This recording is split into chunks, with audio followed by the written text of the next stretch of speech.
Welcome to Jet Scale Models, and I have another Let's Meet the Parts video for you. Again, in the series from MiniArt, in 1/35 scale, I've got the Raupenschlepper Ost RSO/01. This time I've got the mid-production, kit number 35480. So I'm not sure what would be different in this one from the previous kit of the RSO from MiniArt. So let's take a look. What is different? Let's take a look at the instruction sheet.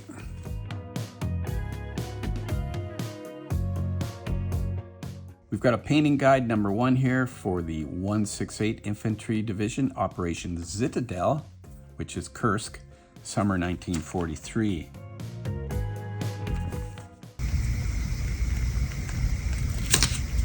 Okay, see here you have a very nice parts map. What's on all the sprues comes in very handy for locating things. You also have some photo etch, and here is your decal sheet.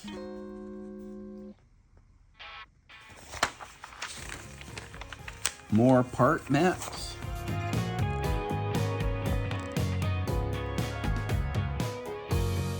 So like before, you have the link and length tracks.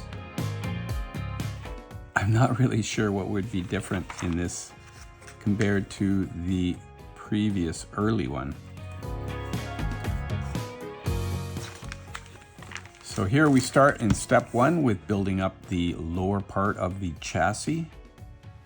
This is sort of the flat plate kind of construction, which works very well for this kit.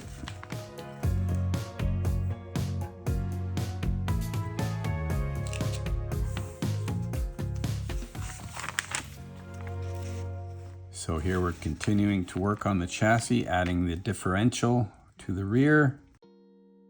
Here we're putting the engine halves together.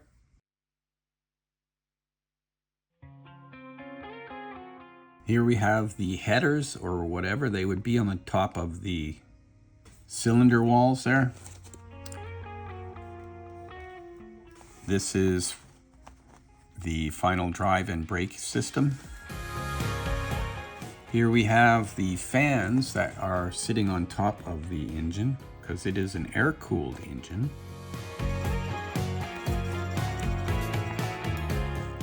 Adding the exhaust, the front and rear part of the engine. We've got a fan belt. Here we have the air cleaner that goes on top of the fans. Here's the gas tank, and then we place the engine in there with the gas tank. This is the muffler. I would hold off putting the muffler in maybe for a while, because this part here might break off. Like, you could put the muffler on maybe and then glue this on later, but it's one of those things that, you know, if you're not careful, you're going to break. Okay, and they give you 2 types of towing pintle. These are the parts for the suspension.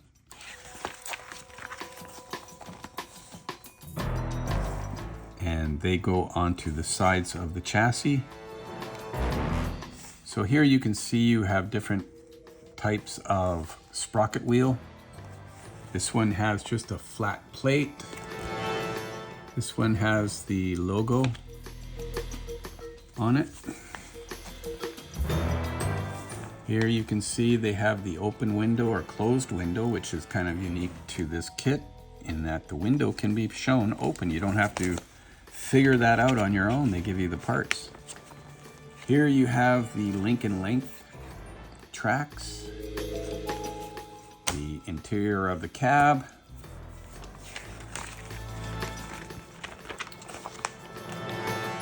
more work on the cab and the seating for the passenger and the driver. Adding the back wall here to the floor section, and the pedals, the steering mechanism.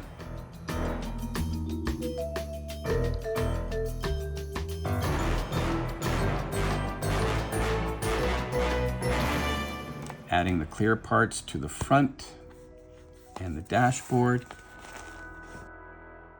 The front part goes onto the floor, and then you add the roof, and you have the two side doors whether you want to have them in the open or closed version. They give you a variant for the hood.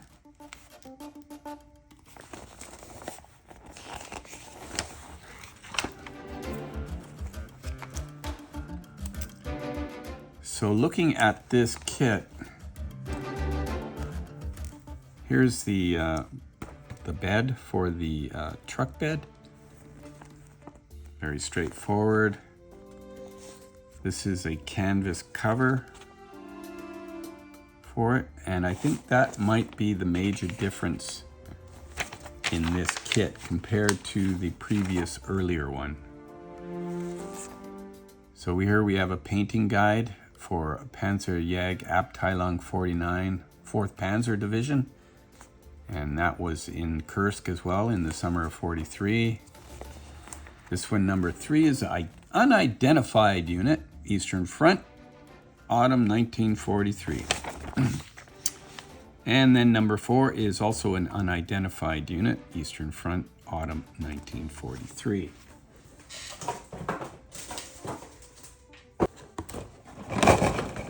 Looking at, this is the early production one. So I think the only really major difference that I can see, like I mentioned, is in this canvas cover. You can see this one has some flaps, whereas this one doesn't.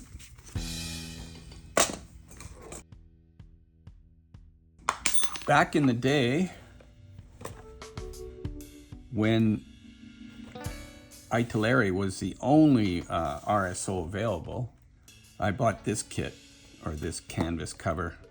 This is for a really late one. This is like the box-shaped RSO, and I don't think I could use it for this one. I wonder if it would fit still, or if it's shrunk. Anyways, there's an option.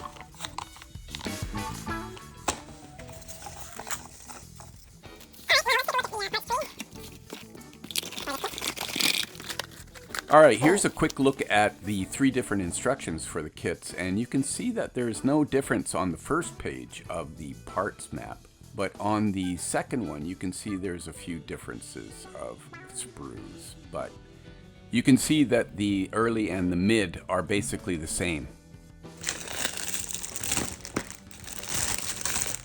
As usual, MiniArt packages their kits very well. Here's the decal sheet.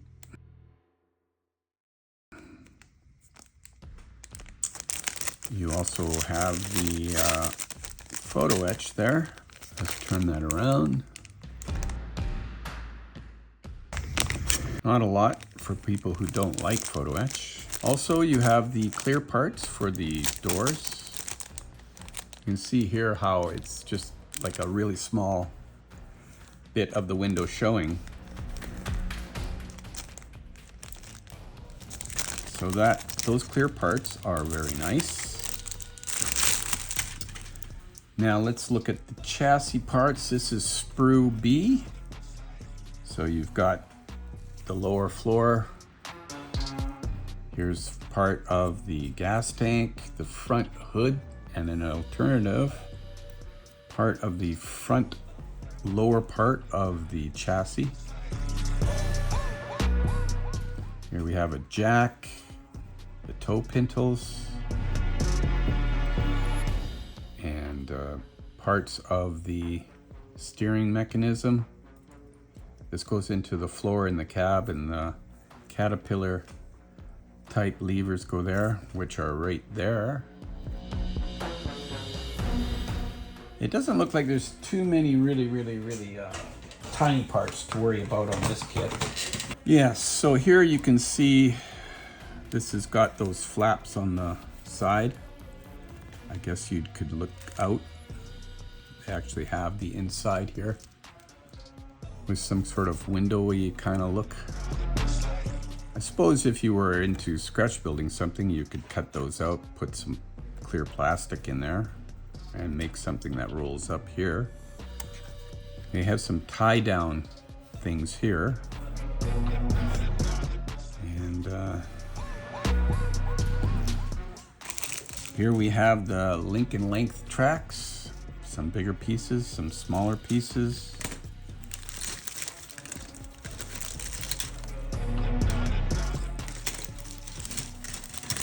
Here's, there's two of these. These are single link that you would have to work in there.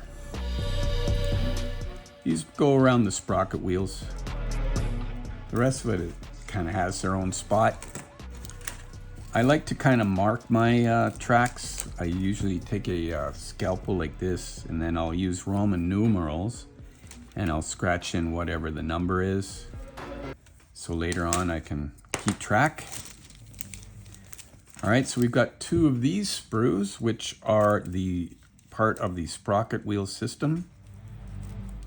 You can see here. And these parts here are for the engine. They go on the top of the cylinders. Got a shovel, parts for the suspension, more parts for the final drives. Here we have a couple of sprues, KE, for the road wheels, which are very nice indeed. Nice detail on the back.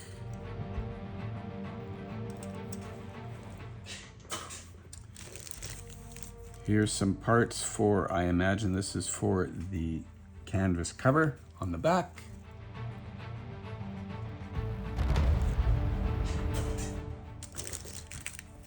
Here's some more parts for the sprockets.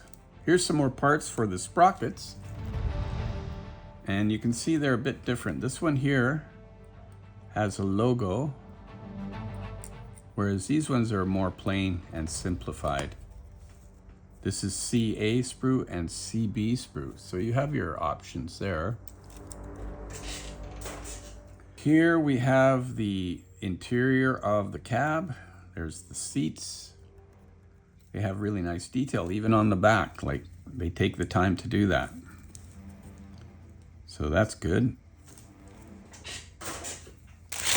And here we have the major parts for the cab. Right there, the front, the rear. Here we have the floor for the truck bed. We have the roof of the cab. Here's some parts for the final drive and the brake. Here's parts for the differential. Here is the sidewalls for the lower chassis. These parts here are for the suspension. Here's parts for the interior of the chassis. The side doors, gas tank. Here we have parts for the engine. So you can see the engine block here.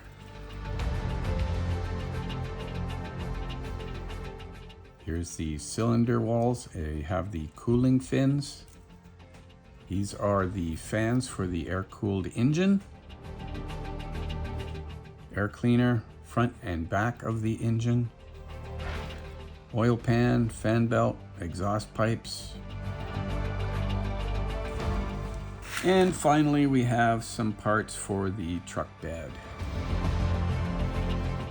So there you have it, fairly simplified. So, I'm looking forward to building my fleet of RSOs. I wonder if they're actually going to come out with one of the later ones, like this one with the square body.